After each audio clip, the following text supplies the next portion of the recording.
Hi, teachers. So this is a continuation of our meeting today. We covered the badge machine. I'm going to go ahead and put a schedule up from Martha of when students can go on Thursday, not next week, in 2 weeks' time, right? Or tomorrow. We talked about the fire drill update. We talked about these cards that you should go ahead and dig out of your backpack. And we're creating a list for the inside of the door.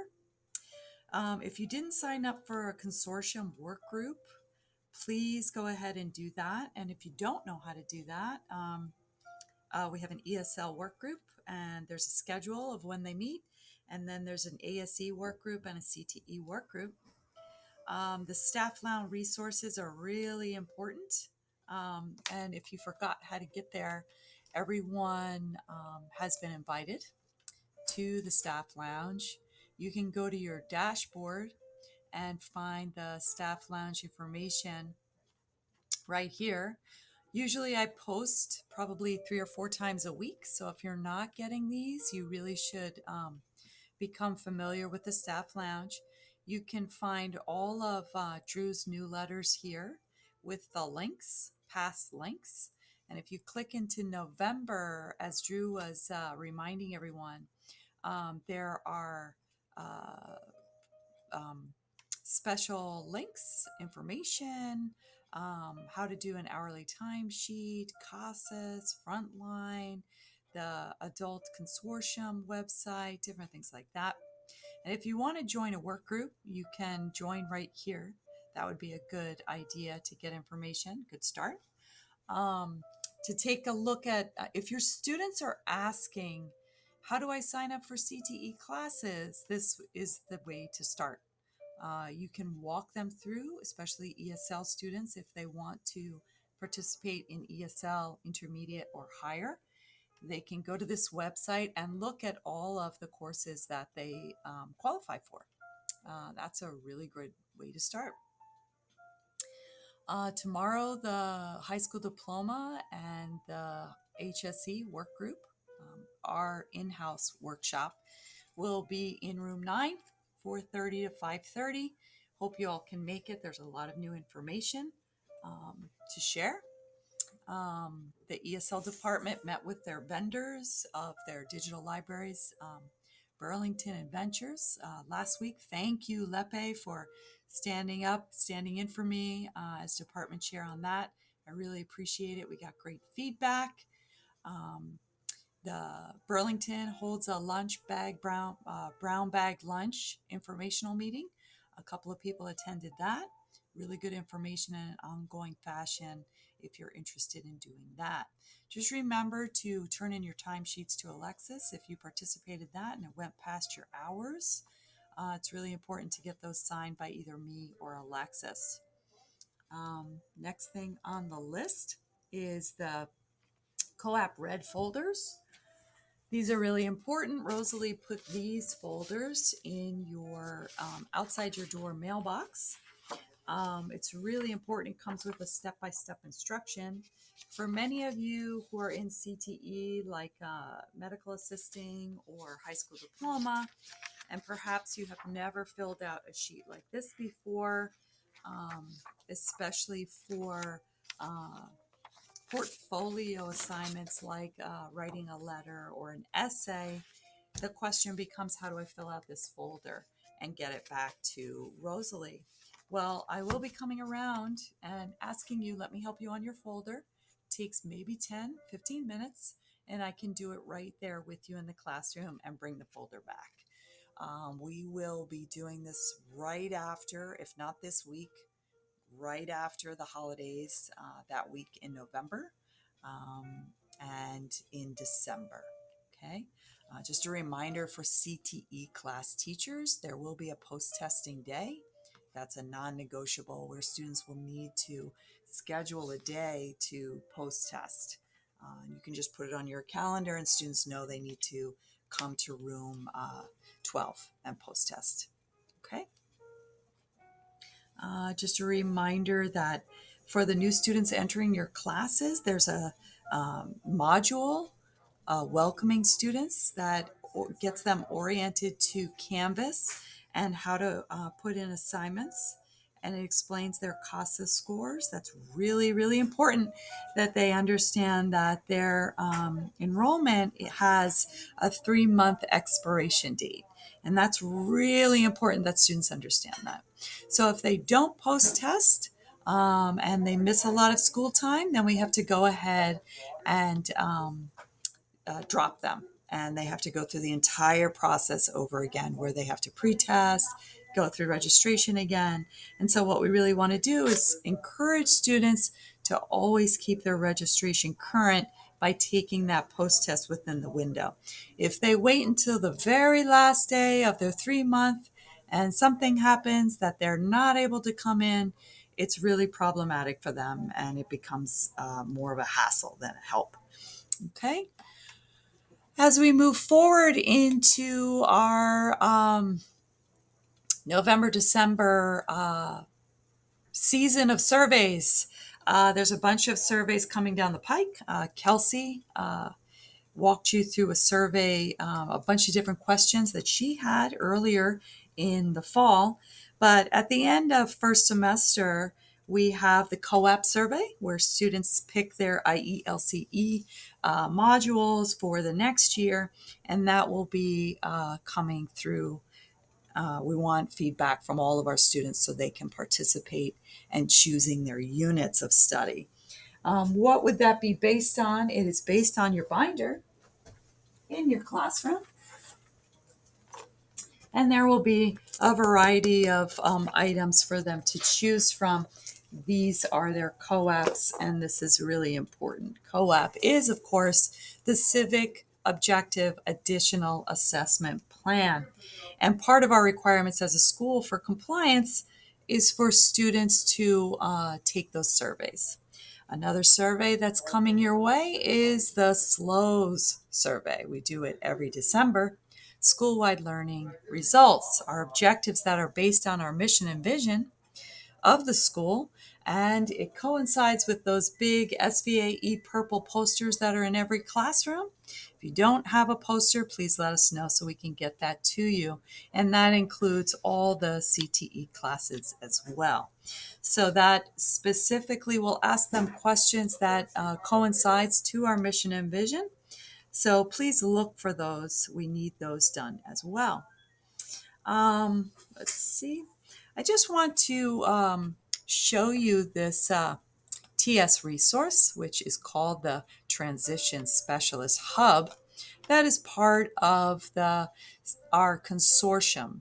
And what we really want to walk our students through, especially our advanced ESL, our CTE, and our ASC classes, we want to walk them through this as a resource, okay? And so there's a bunch of things that can help you as a teacher, but then embedded inside here are a bunch of different avenues that they might be able to take.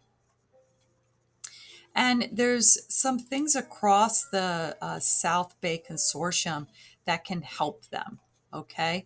So this is just the transitional job of what they do, but there's a bunch of other things in here. So if you're looking for career transition and some outreach, there's Work to Future. We hosted them here a few times. And this is where you get all the information for resume writing, interview skills. You can use this information as part of your co-op requirement, right? And there's a bunch of different centers that you can help the students work through. There's job opportunities. There's a bunch of, if they're looking for jobs, these are posted here. And there's a variety of jobs here. So this is, again, part of their co-op. If they're looking for a job, you can use a current job description. You don't need to use some of our dusty old photocopied job descriptions. They can actually apply with you and with your things you've already had them do in class, like the resume writing and the cover letter. You can help them with something that's really relevant today. And there's a bunch of NOVA's job boards, career coaching advice, and a bunch of other things as well. There's support services for our students, a bunch of different resources, things that are out there in the community that are free or low cost to our students. Different library, different assistants. If you need connections, um, there's different things happening in other places. Here are the emails of the folks in the consortium, and feel free to reach out to these folks and ask questions on the behalf of the student if you can't reach Patty. But there's definitely additional meetings and resources for you as a teacher, and you can get involved. There's outreach and all kinds of presentations like Patty. She goes ahead and puts them right here. The differences between schools and colleges. This is one of the co-ops. There's another college presentation schedule, and it's really great where you can easily find that. And the TS Resource Hub, I will put the link again on our website. If students are interested in different schools in the area and they're looking for something, all the maps of all the schools are here. And just for your own edification to see how big the consortium is, if you're new to our district and you are not aware of the linkage between all these things, you can go ahead and take a look at this as a staff member. Okay. There's a lot of other things here you can go ahead and take a look at and see how that might help. You can screen capture this and put it on your Canvas page for your students as well. And so just as a reminder, every teacher should have the site, which is different than our staff lounge, on Canvas. And sometimes folks get confused, but what's really great for you is that it has all of these links of past presentations that we've done, how I can submit. We have Kelsey's survey on here from last time, and we're going to go ahead and put the spring survey on there with the data, and you can view that for yourself. We have COSAP scores and co-ops, how to teach to that. You can take a look at this video, and there's a bunch of different pre-made videos from CASAS here. And there's a bunch of other things happening on here for you to take a look at. Digital literacy is coming to our school. We brought North Star to the district so that if you're interested in learning more about it, Kelsey, I pass this off to Kelsey, and she'll be walking folks through digital literacy, which is really the North Star curriculum. It has all these different, everyone has access to this. So you can go ahead and open these up yourself. You can scroll down, take a look at that. And it kind of dovetails into our co-op number 48. So some teachers have had practice before. Here is the links catalog of the digital literacy skills and why they're important. And we mentioned before some of the links. One link that I think Will mentioned is the links. That's about, I don't know, years and years old now. But you can find that link on Opportunities to Evolve. Anybody in adult ed has known about links for a really long time. If you want a collection of resources, you can go ahead and take a look at these. There's a links catalog here that'll walk you through a bunch of different resources and portals, workforce preparation, English language acquisition, integrating technology, a bunch of different content standards, and differentiating instruction. So feel free to dig into this. This is the section that Will was referencing with some of his handouts at our last professional development. Feel free to look into this. It's really interesting. It's very detailed. They offer a self-paced module, and it's really good professional guide resources if you're interested in that. There's a bunch of other modules here.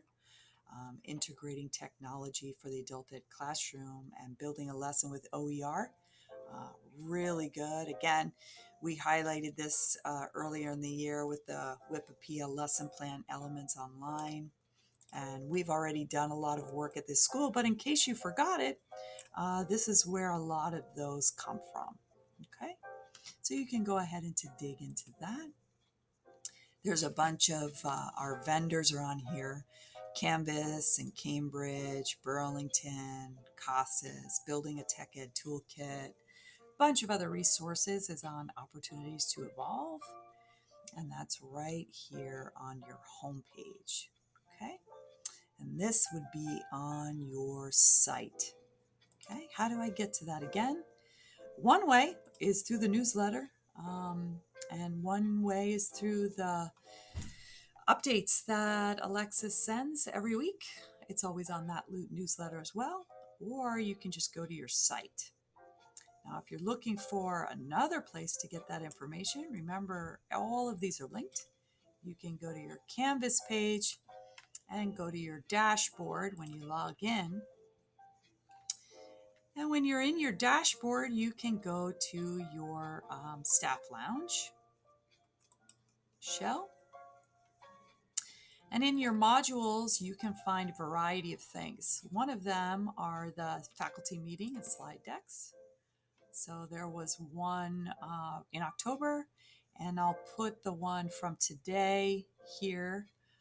I'll add that in there today, and I'll put this video in. You'll see this video in there, just an APC update, because we have so many things that we never really get to have time enough. Sometimes our meetings, we have so much to say. So we miss out on that unless you review it here. And then we have all the SEL trainings monthly. They're here, and you can find that information in a link.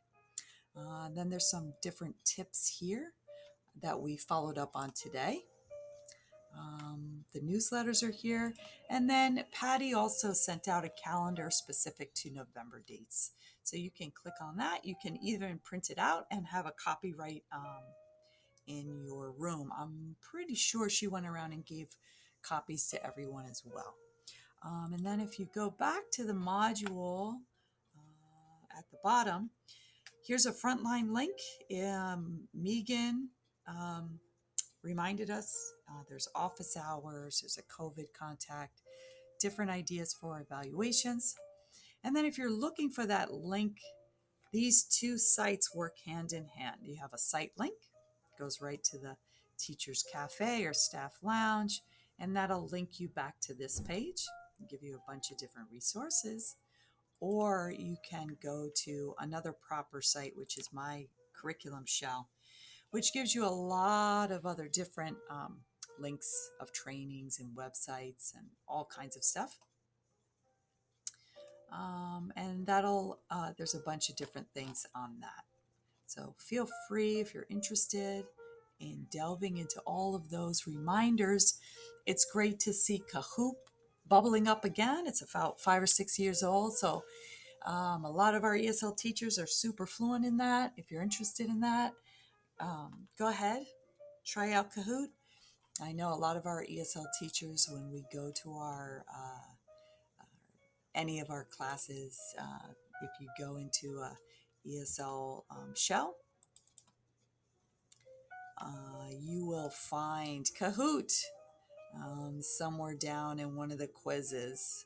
At the end of the lesson, there'll be like a fun little Kahoot, and it's built into the lesson plan. And this is a great way to have our students practice technology. So a lot of our teachers use it. Sometimes students is engaging on another level. So it's a great thing to do in December once you have students who've been with your class for a long time and they're used to you trying new things and they don't have anxiety. Maybe with our new students, it might just be one more thing, maybe waiting a little bit would be good to try that. We talked about surveys, CASAS modules, the COAP red folder, open doors. So Open Doors is also a great resource. We want to really encourage our ASC teachers to use the Open Doors website. It's really important. If you're interested in that, you can go to the Open Doors website. There's a link. And it really helps students who are, for some reason, this is not the website I want. Let me go to our guidance meeting, our agenda. So Open Doors is a great place to give our students more access if they're listless and they don't really know what they want to study. There's a link in our Open Doors website that will help. Let's see if I can get to that brochure. Yeah, it takes us back here. So if you look for that Open Doors for them, and you have to walk them through, it's a little quiz that has them, there's a locator, and they can even look at these flyers from the different colleges. Here's an Open Doors career pathway tool. So you might want to walk them through that because sometimes they're like, well, I don't really know what I want to do. But some of them have interest in technology, automotive and transportation, something different, healthcare. So if they're not sure, they can start here. And they start this tool. Do you have it? Yes or no? And then I want to continue to explore.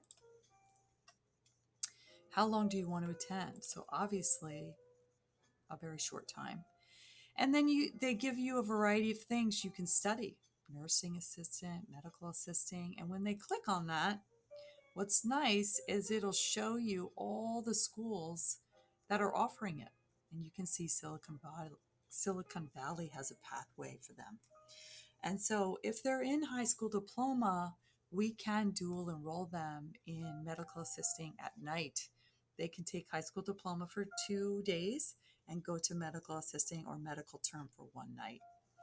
So if they want to know what other schools are offering it, or if you want to, you can definitely take a look at what other pathways to college, and you can explore another pathway. This is a great way for them to kind of map out their future and see how much that would cost. There's a lot of people interested in being a nanny.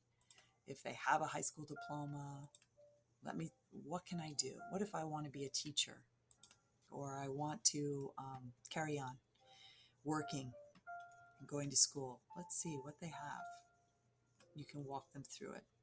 Okay, so if you want to have more of these kind of informational meetings, just set it up through Patty. Patty knows all about this website, this hub, and she can translate into different languages here. There's all kinds of things for you as a teacher to find out about what's in our area. What do they have at the consortium? Really good information.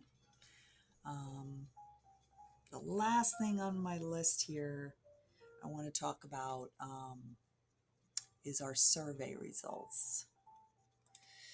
So if I look at our survey results, we have 92 students responding so far out of about 400. I would love to have maximum participation, but if teachers don't walk them through it and they just say go to the survey, sometimes students won't do it. So as you can see, one of our questions was asking, would you come to school more often? If it's just 2 days online, 67% said 5 days in person. So this is definitely bearing out the superintendent's thoughts of come in person. But we do know that the majority of these students are ESL. Okay, they really want to speak in person, and that bears out the data that we've gotten year after year. And then we have over here this kind of a hybrid situation of folks who are like 2 mornings in person, 2 mornings online.